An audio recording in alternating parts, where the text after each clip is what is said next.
Good morning and welcome to our Lutyens Trust America and Lutyens Trust webinar, and also good afternoon and good evening. Marcos Lutyens and I will be your host and moderator today. We're venturing into the territory of some of Lutyens' unbuilt works in Dublin. During a recent visit to Dublin, we were privileged to be able to visit the Irish Architectural Archives and see some of Lutyens' original drawings and sketches for Howth Castle. And among the drawings from Lutyens was an intriguing sketch of a bridge gallery over the river Liffey that sparked our interest. And so when Ciarán Wallace contacted us earlier this year about his research into the history behind that bridge, it seemed natural to bring this to you as a webinar. So let me introduce our two panelists. Dr. Ciarán Wallace is a historian of Dublin, a lecturer in Trinity College, Dublin. He's published on Dublin's social and political history, Irish political cartoons, archives, and online learning. Ciarán is co-director of the Virtual Record Treasury of Ireland, a multidisciplinary research project aiming to digitally recreate the archives lost in the destruction of the Public Record Office of Ireland in the Civil War of 1922. Ciarán has extensive experience in significant digital humanities projects, coordinating archival and historical research. David Averill is a member of the Lutyens Trust and a longtime friend of the Lutyens Trust America. He studied at Bolton Street College of Technology from 1980 to 1986, where he gained a diploma in architecture and a degree in architectural science from Trinity College, Dublin. He's been working with Sheehan and Barry Architects since late 1986. He was made an associate in 1998 and has been a partner since 2002.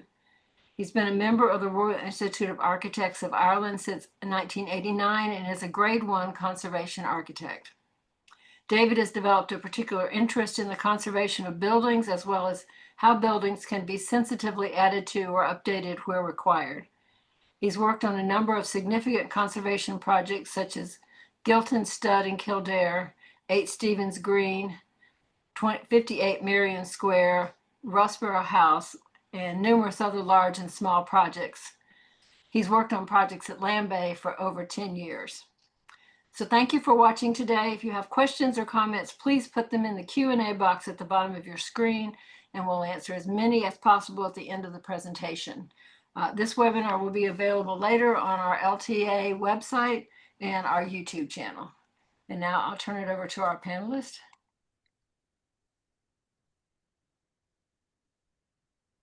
Hi, everybody. So I think Ciarán's going to introduce the background to the bridge and how the idea came to pass. Very good. Thanks for that, David, and thanks, Robin, for the introduction. Hi, everybody. This is a story of a bridge that never happened, so we'll discuss this in a conversational way, but just to kind of set the scene, there are a couple of key protagonists, one of the key ones being Hugh Lane, later Sir Hugh Lane. He was knighted very early on. He was only in his 30s, I think, when he was knighted. He's an art collector. You're the exact man of kind of humble beginnings and made much of himself, became an art collector, an art connoisseur, and made a great fortune from collecting and advising others on collecting art. And by about 1904, he had focused, he's from Ireland, but spent most of his life in England, but he focused back on his Irish roots and was trying to promote Ireland, which was looking for semi-independence from Britain, like home rule within the British Empire. And Sir Hugh Lane wanted to create a gallery of modern art, specifically modern art, in Dublin, which was befitting a capital of a soon-to-be independent country, as they thought. That independence didn't happen, much like his idea didn't happen. But so Hugh Lane was his driving force, quite a thin and sort of light-voiced man, but extremely driven, a rod of iron kind of personality. And it was he who came up with this idea, well, who drove this idea of a bridge gallery. And he, I think in our next slide, we'll see that he's friendly, he became very friendly with Edwin Lutyens. They sort of shared a circle in London. This is Hugh Lane's house in London at Chain Walk in Chelsea. And he held a kind of a salon there, I suppose you could call it, where artists and people in that sort of creative world came and, you know, met and spoke. His back garden in this building was actually laid out and designed by Lutyens. The two of them sort of collaborated and worked on things together and became quite friendly. I think that was the seed that allowed him to take this quite strange idea to Lutyens, and for Lutyens to bite and go with the idea and stick with it as long as they did, while it was a hoped for thing that never came to pass. The next slide, this is the location where the Halfpenny Bridge, if you've been to Dublin, you might know this Halfpenny Bridge. This is a single span metal bridge across the River Liffey. It was built to collect a toll. Basically, you'd pay a halfpenny, a halfpenny toll to cross over the bridge.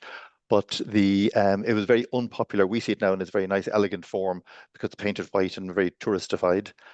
In its original form, through most of the 19th century and the early 20th centuries, it was a tolled bridge. You paid your halfpenny, which is unpopular, and the owners of the bridge covered it in ugly advertising hoarding. So it was seen as an eyesore, and its lease was almost up. And the situation of this position on the bridge, if you just roll forward, Robin, one or two, you might get a sense of the location. Here is the map view. So right at the very center, you see the metal bridge. To the right, to the east, is O'Connell Bridge, which is a major traffic bridge, and then to the west is sort of further up Liffey towards the Phoenix Park. But the metal bridge, it was on that site at the center of the river where they proposed to build a bridge, which was to also be an art gallery. So quite an elegant idea. If you roll on one more, Robin, please, you can see here 3 locations. So right at the center, that smallest red circle is the position on the Liffey where the metal bridge was and still is, and where they proposed to build the Hugh Lane Gallery, or the Gallery of Modern Art. It was to be the municipal gallery belonging to the city council. Occasionally, we might refer to the corporation. The Dublin City Council was known then colloquially as the Corporation of Dublin. So the city council were to sort of be the responsible body running the bridge.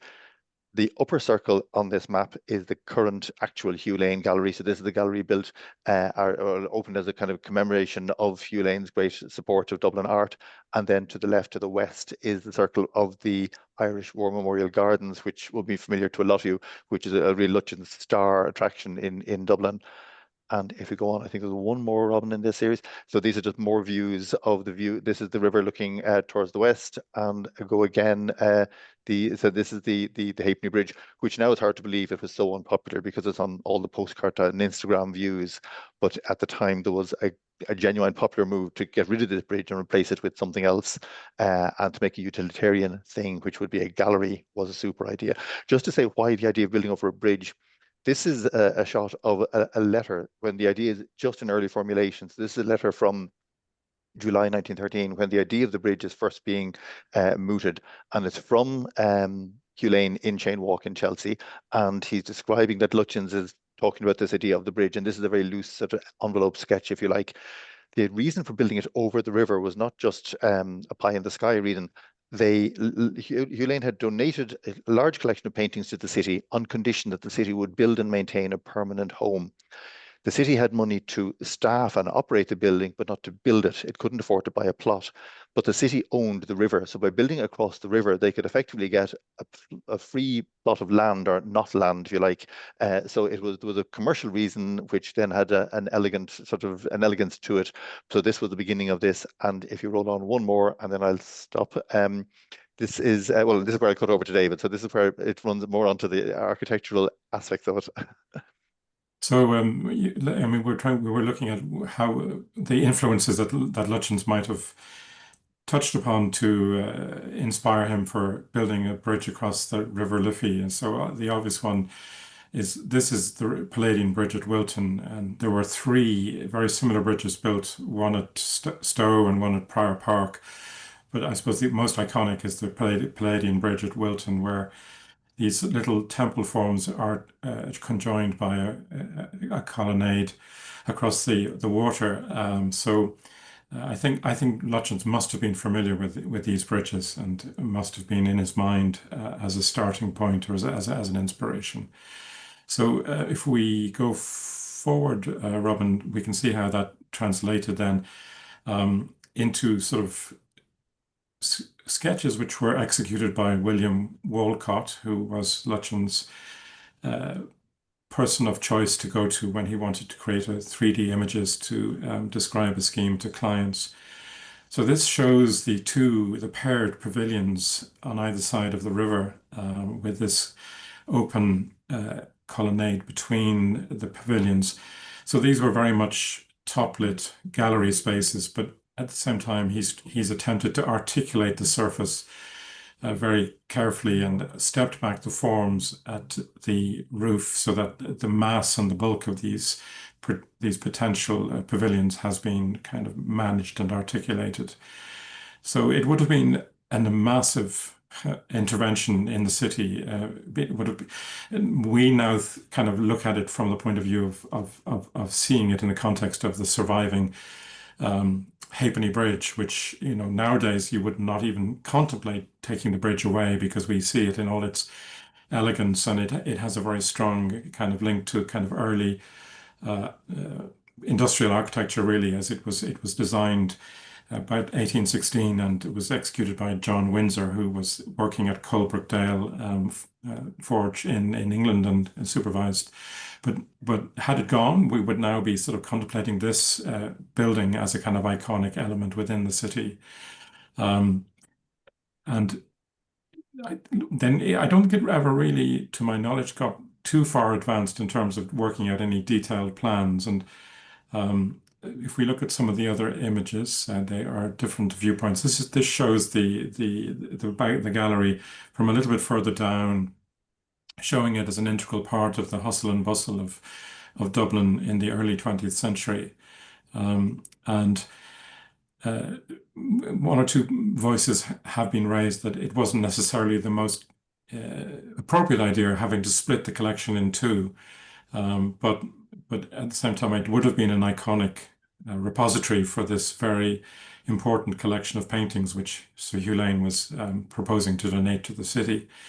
So, I mean, architecturally, I think that Lutyens would have, you know, been influenced by Palladio. The date of this is the sort of 1912, circa 1912, and I think he was kind of beginning to transition from being known as a domestic architect and doing more complicated classical buildings, public buildings, and this also is contemporaneous with his commission to start designing the new imperial capital at New Delhi, where he was playing the high game, as he called it, with classical architecture in a way that, and on a scale that he hadn't done so before. And in a way, he's trying out ideas on this bridge, which he was later to kind of explore and develop in some of his great classical buildings in New Delhi and some of the commercial buildings that he later designed in London. So I think it would have been, you know, an iconic building for Dublin, but as Ciarán will describe, it hit the buffers in terms of the politics of the city and the particular politics of the gift, and so it was not to be realized. There were, as the conversation developed about whether it would go ahead or not, there were alternative sites explored, and perhaps the most appropriate site was a site in St. Stephen's Green, which is the main public square, kind of recreational square on the south side of the city. That's a very nice, evocative kind of pencil and ink sketch. I think that one really kind of has a kind of life and a movement to it, which the others maybe don't quite have. And that one is really good because it shows the sort of city going on through the colonnade. So it gives you, and I think that would have been from Grattan Bridge, which is the next bridge down to the west. So it would have given you a sense of how the Dubliner, the resident in Dublin would have seen the bridge as part of his or her city. And it also shows the nice reflections which would have created in the river. If we look at I think the next slide shows. This is a very interesting newspaper, and we were talking about this, Ciarán, about how it brought together all the images and the argument. So you might sort of describe. So this Sphere, it was like a photo weekly magazine, and the owner of the Sphere was actually married to an Irish artist, and so he had a lot of interest in Dublin, and he put together this page. It's a London produced magazine, but it has this like full page spread of these ideas for the Municipal Gallery of Modern Art. But I think here he's actually in the text, we won't zoom in on it, but in the text he's making this impassioned plea, sort of saying, sort of, you know, people should raise their ambition, although there are always economic and social factors in any major commission, but there's, you know, here's a chance for something really significant to be built in Dublin by a very significant architect. And this is dated, I think it's in about the early September of 1913. But within about 2 weeks of this magazine coming out, the idea is actually formally killed by the city council. So it's quite interesting that this is its last moment. I think the magazine was consciously trying to push a bit of sort of media lobbying to try and make it happen, but it wasn't to be. But to see them all brought together as the most forceful argument for the bridge there, I think is a really key thing. It was the city. This wasn't an argument or discussion that was happening sort of only in the great drawing rooms of the great and good. The daily papers were covering this. This was a big topic of discussion, and Lutyens' name was on the lips of like half of Dublin, to be honest, at that stage. It was constantly spoken of in city council and in the day-to-day penny newspapers. Mm.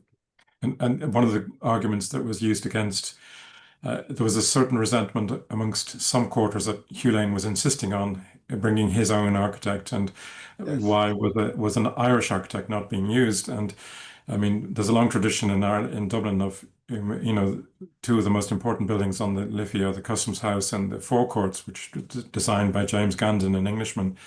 And our Parliament building is in Leinster House, designed by a German, Richard Castles. So there is a long history in Dublin of architects from other countries working here.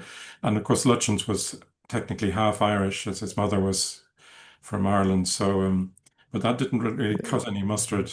No, the powers that be. I think interestingly, the powers that be were not the directly elected powers. They were sort of the commercial powers in the city who were paying the taxes that would have paid for the bridge effectively. And they were like sort of deriding Lutyens, sort of, you know, who, you know, Mr. Lutyens with a foreign name, who apparently is half Irish on his mother's side, in a very sort of dismissive way, who apparently on his mother's side, as if, I mean, it was completely true. He was half Irish on his mother's side, but even the tone was so dismissive. It was very annoying. Yes. Yeah.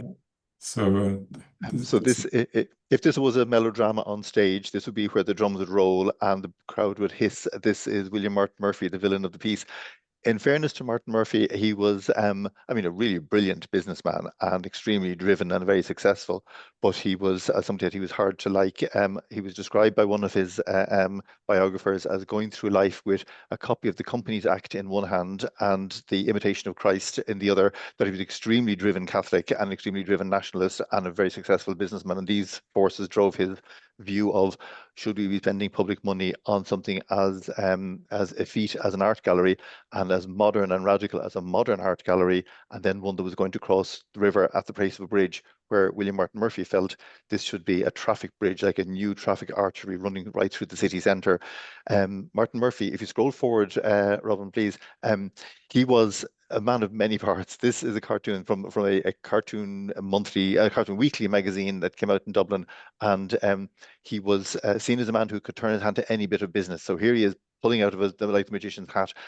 He was an owner of railway companies, tram companies. He owned a large department store in Dublin. He had railway companies in South America. He owned the Imperial Hotel. But crucially, in this debate, he owned the Independent newspaper, which was a sort of failing newspaper, but he turned it into kind of a really populist with modern photography and so forth in it. And he used this newspaper to fight his battle for him considerably to block the bridge. These cartoons, there's a couple of these in a row, just kind of showing the personality types involved. Here he is in the same magazine, a different edition of the same magazine.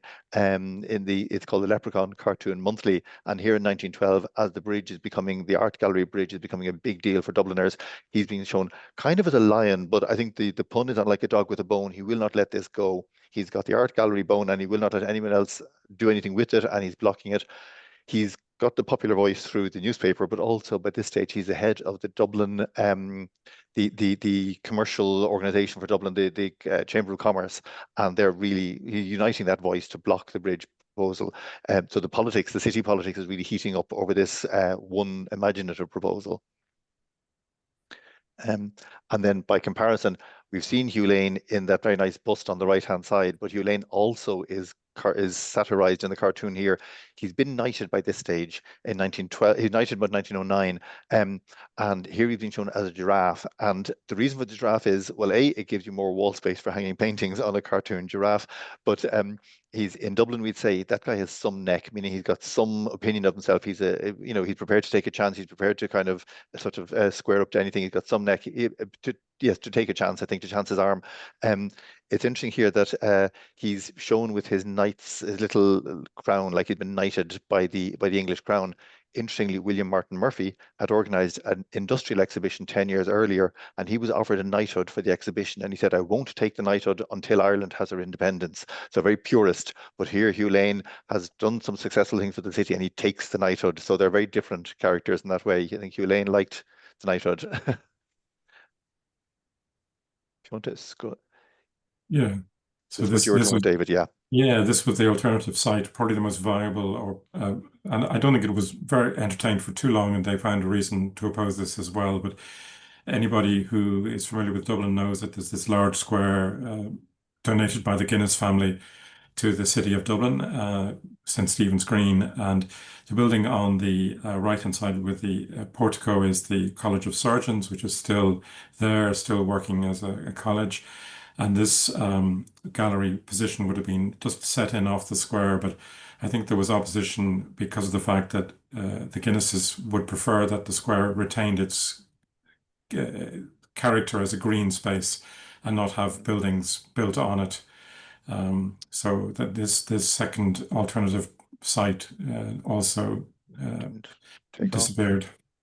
Can I ask David, sorry, as a complete non-architect, looking at that sketch there, that seems like, is that more true to what Lutyens is known for? I mean, I was a man of many parts, but is that a more Lutyens-y type building than the bridge? It's to me, it looks a little bit more in keeping with what he was doing in other sites in London, where he was working with what he called his Renaissance style, with Renaissance with a W, where he works with brick and stone, and here I think he's using both brick and stone, and it's very sketchy, but it's still in a small sketch. It has all those attributes of the management of form and material that we would expect to see in a Lutyens building. And the square itself is very brick dominated, isn't it? So I never thought that before. That's very interesting. Yeah, and yeah, he achieved after this date a number of very fine kind of commercial buildings in London, like the headquarters for the Country Life magazine and the British Medical Association, which are kind of developments upon that kind of what he called a Renaissance designs, where as he termed jokingly, try getting up a building without repeating yourself. So using different window forms and articulating the facade. But this is very much a gallery form, an internal space, and square, and it looks like it has a central rotunda for light, and it would have been an interesting building, but maybe not the right site. I wonder, was he trying to persuade Lane here? Because Lane was like a man on a mission and would fix on an idea apparently and wouldn't divert. Similarly, he'd fix on having Lutyens as the architect and wouldn't be diverted. But I wonder, saying this, was Lutyens really trying to say the bridge is very clever, but is this a better building? Yeah. And I think Lutyens love to build. So if there was a possibility of realizing a building, and maybe not in your preferred site, I think he would have still pursued the idea of building. And there's a connection between Lutyens' work at the Johannesburg Art Gallery and the Hugh Lane Gallery, right? Yeah, I think that the House of Chain Walk, I think the like that salon thing, people were brought together there. It was Lady Phillips, you were saying, Robin, it was the patron of the Johannesburg Gallery idea. But and again, Lutyens as a sort of a social creature and a man of sort of great friendships. I think Lane was much the same. So these friendship circles overlapping and ideas transmitting across those sort of social and professional circles. I think she brought in Hugh Lane as the art advisor and Lutyens as the architect for the Johannesburg project. Yeah. So. Yeah. And that gallery, as we know, was realized and is still there, albeit it's somewhat stranded in urban Johannesburg nowadays. But yes, I mean that he would have been developing ideas for a gallery form, albeit on a much grander scale in Johannesburg, and trying to translate them to Dublin. Interesting. And then this is the building that the Municipal Gallery of Modern Art eventually landed in. It moved through a few different homes, but it came here then into a I won't talk about the architecture of the building, but this building itself is very much beloved by Dubliners. It's in a different location in the city centre that was shown on that first Google Street Map we saw. But this building is, I think you're saying, David, it's about to be renovated there, so the doors are about to close. Yeah, it's about to close for at least 2 years, maybe more, for considerable renovations. So yeah, it'll be the Lane collection, and we can explain how it ended up, Ciarán, that it ended up being split for various reasons between two different locations. Yes, the just to not divert too much on this, but so Hugh Lane was going to give these paintings to the city on condition the city provided a permanent gallery space. When the gallery space idea was finally quashed by politics and economics and social happenings, the Lane then changed he withdrew some of the offer and said I was going to send them to London, to the National Gallery in London instead. And he changed the terms of his will even to say this. But then at the last minute, he wrote a codicil to his will in which he reverted and said, I'd like some to go back to Dublin, but he never had the codicil witnessed.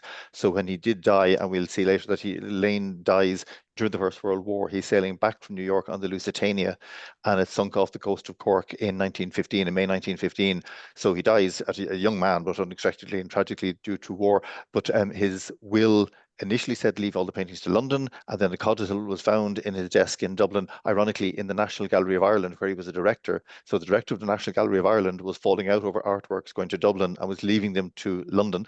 But the unwitnessed codicil was then appealed. The British courts rejected it, but in sort of good faith, then an arrangement was made to share the Lane bequest, as it became known as the Lane gift, this collection of paintings, I think about 39 paintings in total, and they would rotate between Dublin and London. They've changed the agreements over various decades, but about every 5-year blocks, they switch paintings around between the two cities. And these are major paintings. These are major paintings. These are all French Impressionists. So there's, I know Corot is one that's always named because Corot was kind of his great, he was a great aficionado, Corot. But I think there are might be Manet and Degas paintings in there too. I don't have the list, but these. And they were new. They were sort of a new thing to the Dublin art scene, and so Lane was very keen on pushing this new thing, which is part of the reason he got pushed back. People didn't like this new art form. Modern art. Yes. But, they ended up with a And when we started this topic, it seemed natural extension that we would talk about a couple other projects that Lutyens sketched up and thought about in the Dublin area that didn't get realized. Yeah, so this is a sort of aerial rendering of the Irish National War Memorial Gardens at Islandbridge near the Liffey, further downstream from the art gallery. And this is as realized in the sense as it is now. So on the right-hand side, you have the road cutting across the arc of the walkway that surrounds the gardens, and on the other side you have the Liffey. And the original intention was that there would be a bridge connection across the Liffey, which would link this new memorial garden to the much larger Phoenix Park, which is 1,700 odd acres across the river. So it's interesting that what some of the elements of this were not realized, more to do with running out of money in the 1930s than any particular political opposition. It had taken a while to get the gardens as a project up and running, but they were very much in train by the 1930s. Lutyens didn't visit the site very often, but it was being supervised by a very able local architect for the Public Works Department here. And at the bottom of the confluence of these walkways was going to be a very interesting and somewhat eccentric temple, which would then link to the bridge across the Liffey. And on the other side was going to be a kind of ceremonial entranceway across the railway line. Both of these never realized. So this is the bridge design, which would have crossed the Liffey, brick and stone. and quite understated and elegant, but it was abandoned. And of course, now we are about to embark on the construction of a newly designed bridge, a much more contemporary form, but a bridge that was designed by Ian Ritchie Architects, who also designed a new spire in the center of O'Connell Street, this metal spire which replaced the destroyed monument, which was Nelson's Pillar. yeah, Nelson's Pillar, which was blown up in 1968. So this bridge was not realized, but quite a similar design was realized by Lutyens quite late in the 30s and 40s, which is built at Runnymede in the United Kingdom. And I think we have a slide of that just to show how this bridge might have looked had it been constructed. This is the location. Getting to the Runnymede Bridge, sorry. Yeah, there we go. Yes. So yeah, that's the Runnymede Bridge, which was constructed in a simplified form from Lutyens' original design, but what gives you a sense of how the Liffey Bridge might have looked. Albeit this is a larger bridge, but the composition with brick and stone is very similar in many ways to the format of the Lutyens design. And then at the crossing, the bridge would have encountered then this rather unusual temple form, which wasn't built. And it's kind of a design that has kind of confused and excited Lutyens enthusiasts, because it's sort of this unusual roof form, and then it seems to almost envelop rather than display this kind of obelisk form, which would have been in the center and presume would have had some kind of symbolic function to remember the fallen. But it's a design that's very well detailed, and it could actually still be realized at some point if the money was found for it. Instead of it, the city erected this simple classical temple at that position, but which does at least do the job of completing the formal axes and providing a focal point at that part of the memorial gardens.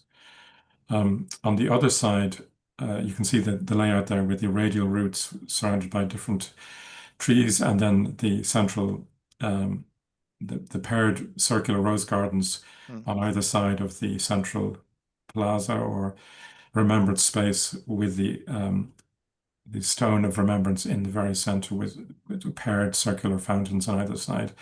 And then moving on from that, then would have been the bridge over the railway line, and there would have been quite a kind of monumental and ceremonial entranceway with paired temples at the top of the plan that you're seeing on screen there.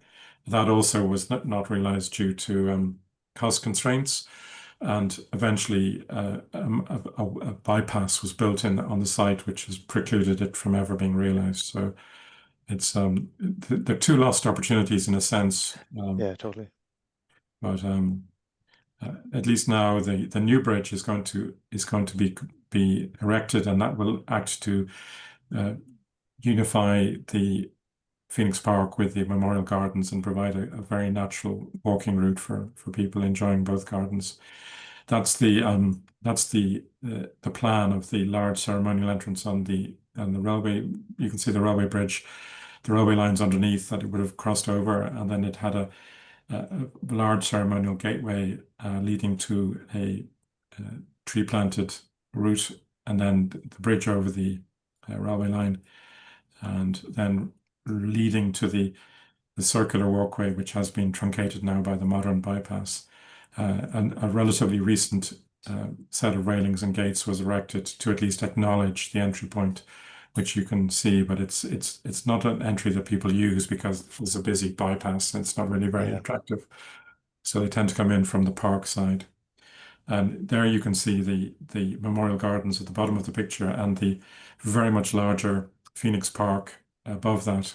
So now at least we're going to realize that connectivity between the two parks, which I think is a great development for the city of Dublin.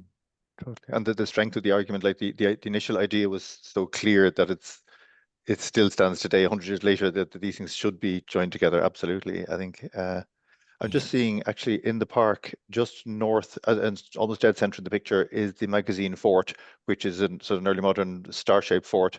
But that star shape is kind of reminiscent of the Temple of Lutyens' undesigned, that Yeah, odd-shaped roof. I wonder how many points are on the Magazine Fort.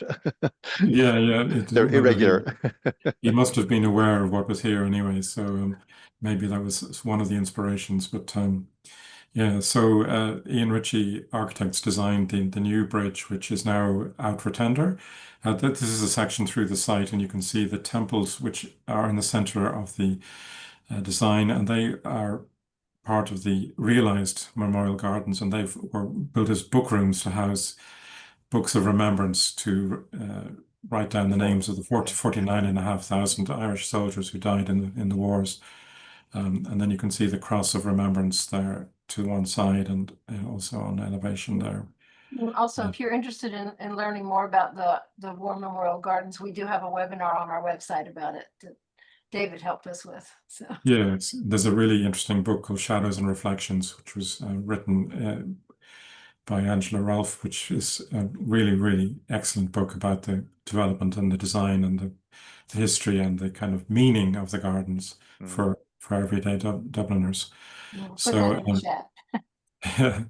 so then there's our bridge design. Again, you can see that at Runnymede he did realize something quite similar to that, and that's how it might have been. There it is again. Yeah. An elegant long arch, and this is the design now from Ian Ritchie Architects, and in a sense it reflects our contemporary interest in the ecology of the river, and there's an almost organic form used for the balustrade. It's almost like reeds or rushes, kind of, rather than a kind of very strongly architectonic railing, and it's stretching the concrete structure to its most elegant and lightest form. But interestingly, what he's done is he's picked up on Lutyens' original semicircular entranceway that would have been off the roadway, and he's kind of echoed that, which is nice, so that when you arrive on this side of the new bridge, you're seeing something of what Lutyens might have intended for this particular entrance to the memorial gardens. So I think it's an interesting kind of nod to the original design that Ian Ritchie Architects have included. So we look forward to seeing this erected and Absolutely. a new link for everybody in Dublin. So It's a beautiful composition of gardens. yeah, Well worth a visit if you're in Dublin. and open all the time. You can just walk in, and on certain days they open the memorial book rooms as well, so that you can see them beautifully illustrated memorial books which are left there, and there's a They're little works of tiny. art in their own right. Yeah. Yeah. And whether you see it on a sunny day or a rainy day, it's amazing gardens. It's very popular. Yeah. So this is just a little kind of, as I said, a petit four at the end of the meal, in the sense, somewhere that I'm very familiar with. This is Lutyens' remodeling of the old chapel at Lambay, which was originally erected around 1830, but in 1916 they refronted the old chapel with this amazing kind of Doric portico, and made out of the local porphyry volcanic stone on the island, plus a fine limestone from the mainland. And so it's difficult to conceive that they would have wanted to change this, because when you see it on the island, it's absolutely harmonious with the landscape, and it's quite simple and iconic in its form. But around 1935, the family had an idea to enlarge and change the chapel, make it a lot bigger. So this is a kind of a loose sketch which Louis Jebb from the Lambay family, shall we say, shared with us. And these original drawings are now in the library of the Royal Institute of British Architects in London. But this is quite a light, sketchy image of the potential remodeling, which I don't think ever really progressed beyond a kind of a notional exploration of ideas for enlarging the chapel. But it just shows that Lutyens was reasonably content with altering and changing his own buildings if the clients were looking for something. So there's a nice photograph from the side of the original chapel was just a simple stone building and still is a simple stone building, but with this very refined Doric portico added, which gives it great presence. And here are two sketches that Lutyens did in the mid-1930s. So I'm not sure which architectural direction he was going in. There seems to maybe influences from his unexecuted Spanish palaces that he would have been in his mind at the time. But in some ways, I think it's a good thing that they didn't happen, because the landscape at Lambay, it seems when you're there perfectly balanced. It seems absolutely perfect. Yeah, so to have added the much enlarged church, I think might have tipped this corner of the island slightly into larger scale. And then this is a beautiful memorial that Ciarán, you might describe for us. So this is when Hugh died in the Lusitania in 1915. His sort of great friend and co-promoter of the gallery, Sarah Celia Harrison, who is like an artist in her own right, and a suffragette and a sort of an emancipator of working men and all sorts. She was a great colleague of Hugh Lane's, and she wanted a memorial plaque to him in St. Anne's Church in Dublin here on Dawson Street. So she commissioned Lutyens to do this plaque, which it's just very simple and neat. It's in perfect keeping with the church it's in, I think. And it's in the upper gallery in St. Anne's Church. If you go in, you have to ask to see it, but they willingly show you up to the gallery to see it. But this is the only, after all the 2 or 3 years debate over the Lutyens Bridge and Lutyens work with Lane in Dublin, is the only Lutyens stonework that connects directly to Lane, and tragically it comes after Lane's death. And Lane, I think, was possibly only in his 40s by the time he died. It's down as much beloved knight, sort of Hugh Percy Lane, and a very fondly worded tribute to him. But that's where the Hugh Lane Lutyens story ends, alas. In this, I'm not sure what the dimensions of it are. It's possibly a meter wide, I would think, perhaps about 3 foot wide, approximately. And it's just, I think it's always a poignant end to that story for what might have been. This is the only piece of carved stone that marks that professional relationship. Yeah. So we did a little exercise then where we took Lutyens' design and fed it into AI. And so AI came back with a kind of approximation, not quite Lutyens' intention, because the loggia or colonnade has translated into a kind of a sort of arcade. It looks as though it might have a train running across the top of it, or an aqueduct. But it does give us some sense of the solidity of a design realized, as opposed to the kind of Turner-esque lightness of the watercolors. Was not one of the arguments against the bridge was that it would block the wind? Is that correct? This one of the, I mean, there were dragging up reasons to oppose a bridge for all sorts. One was that Dublin, which was a very impoverished city at the time, so there were arguments over spending money on art as opposed to spending money on social services. But they weren't spending the money on the social services anyway, so that wasn't a problem. But they thought it would block the breeze coming, the cleansing wind that would come up the river and help cleanse the slums and tenements of Dublin. But in fact, it was an open arcaded thing, so it wasn't. That was never going to happen. But the notion of a single building blocking the breeze from cleansing the city centre was a bit spurious. Anybody walking down the river knows that you take more than a gallery to block the breeze in Dublin. Sure, you would. But yeah, no, this was a bit of fun to see what AI came up with.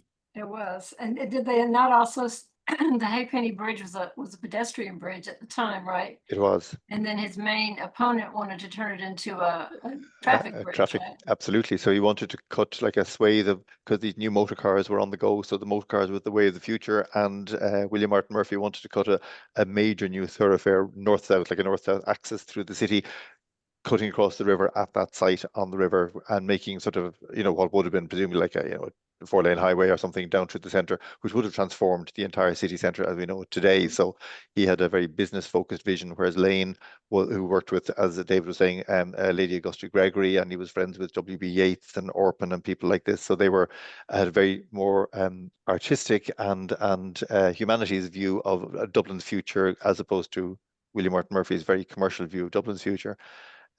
I wonder, David, do you think the views of the width of the river are a bit over ambitious? Are they? Because the river can be fairly narrow at some points, and I wondered if if they sort of It's made it look slightly, grander. Yeah, it's slightly an artistic license involved, I think, yes, but yeah.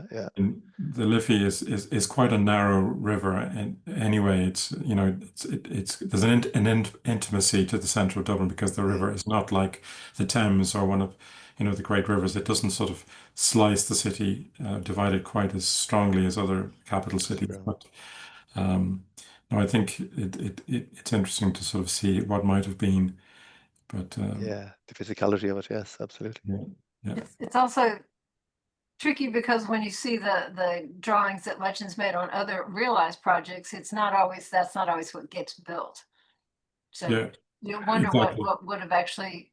It would have gone through the natural iteration or development that when you look at the early designs for the Viceroy's Palace in India, it's quite different from what was finally realized. So there would have been a process, absolutely. Iteration. So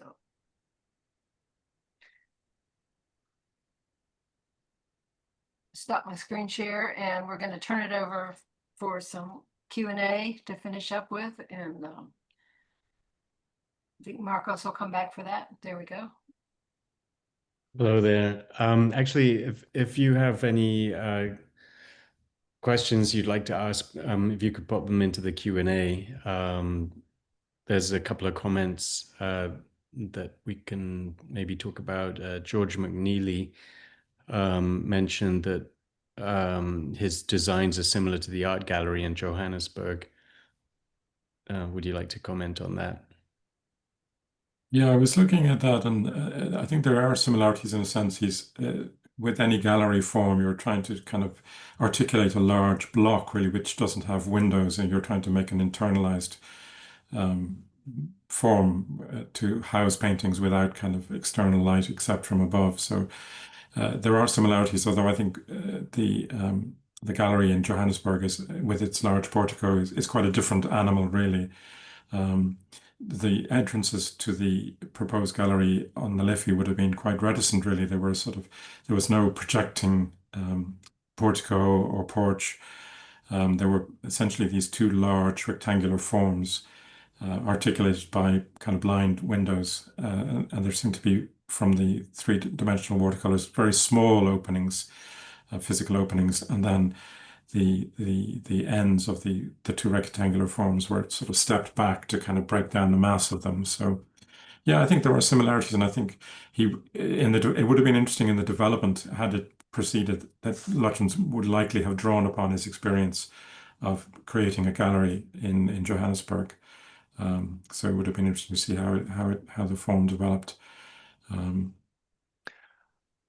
know it's hard to project, if I could just jump in, Marcus, but you were commenting, David, in one conversation we had that you imagine that over time they might have been inclined to glass in the walkway over the river. Perhaps that space would have just become called into use. Yeah. It's always a kind of a temptation with museums and galleries that when you have a courtyard like the British Museum, or modern technology allows you to glaze them in very kind of seamlessly and discreetly. So I would have not been surprised if that central loggia had ended up becoming an internal space of some kind, which would of course change the kind of perception of it, because it would have been reflective, and it would no longer have been the sort of the view through.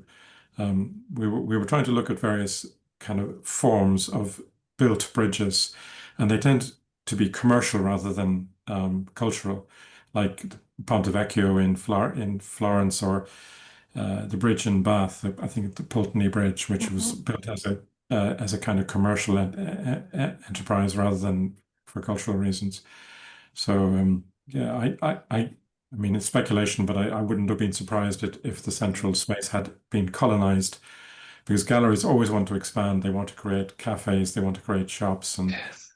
there would have been a demand for it. Do Is you a Hugh think there would have been an issue with the fact that you've got valuable paintings in a building over water?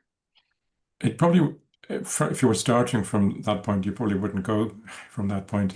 You know, a modern curator would say, you know, it's not a great idea. So no doubt there would have been climate control management that would have, you know, been applied, but it wouldn't have been necessarily the best idea. So thank you. There's a comment from Rebecca Lilly. Hi, Rebecca. The chapel bell tower reminds me of Drogo. Any thoughts on that? Yeah, the form is quite similar to what was realized in Drogo. It's sort of interesting. I mean, there were about 5 different sketches that Lutyens kind of created in the mid-1930s, and some of them are more abstract, and some of them, as you say, seem to draw upon realized forms like the bell tower at Drogo. The chapel at Drogo, I think, is one of the finest, you know, ecclesiastical buildings he did, albeit incorporated into a much larger country house. George McNeely again says, did he have no Irish country house commissions, or am I forgetting an obvious one? No, he didn't really design any large houses in Ireland.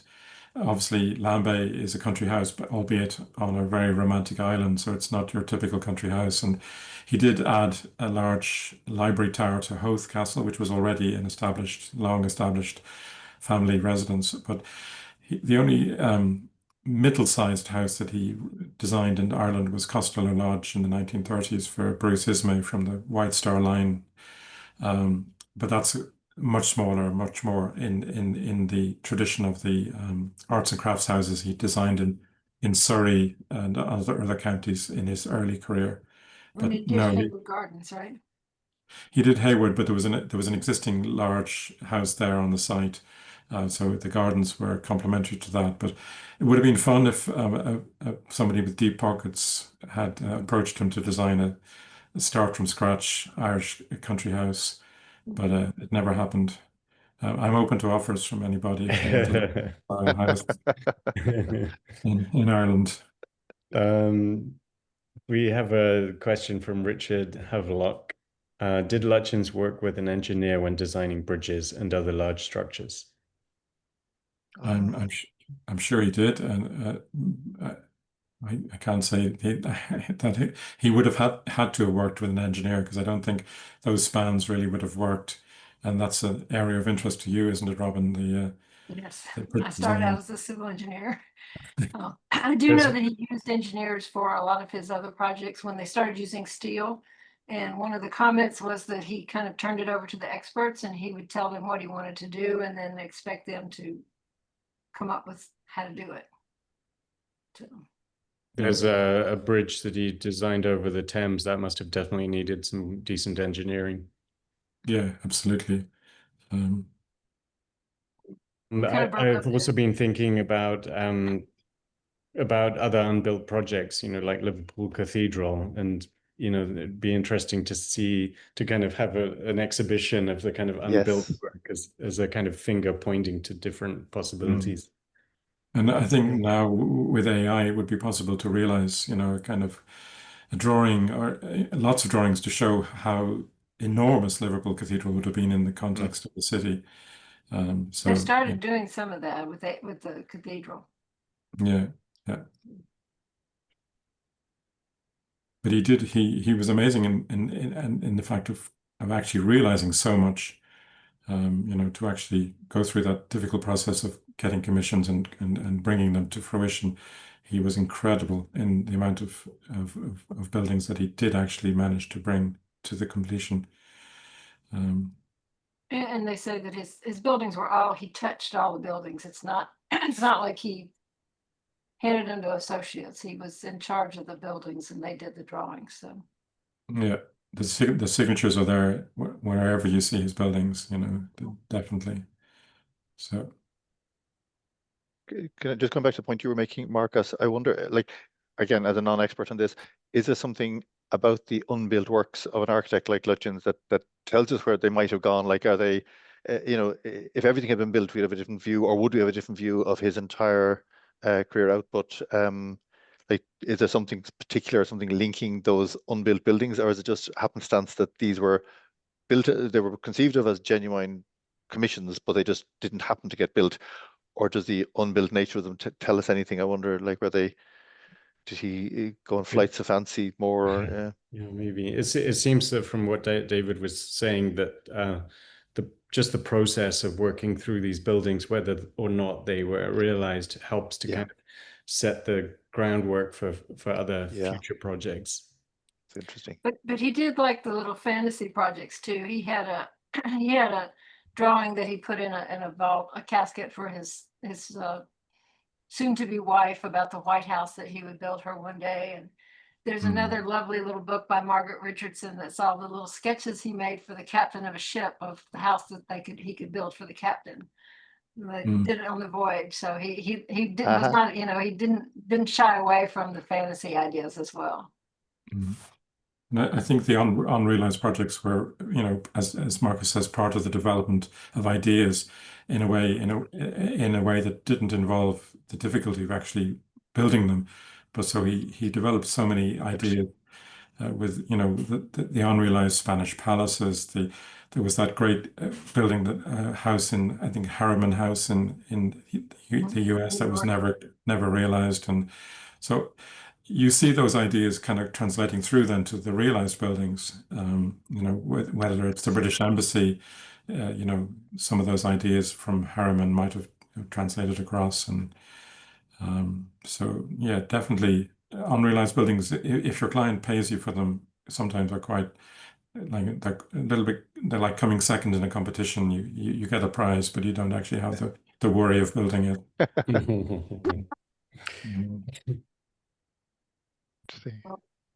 Thank you, everybody, for all your work on this webinar, and thank you all for listening and listening to it. And as always, we tell you we would love to have each and every one of you as a member of either the Lutyens Trust America or the Lutyens Trust, and our websites are there if you'd like to join.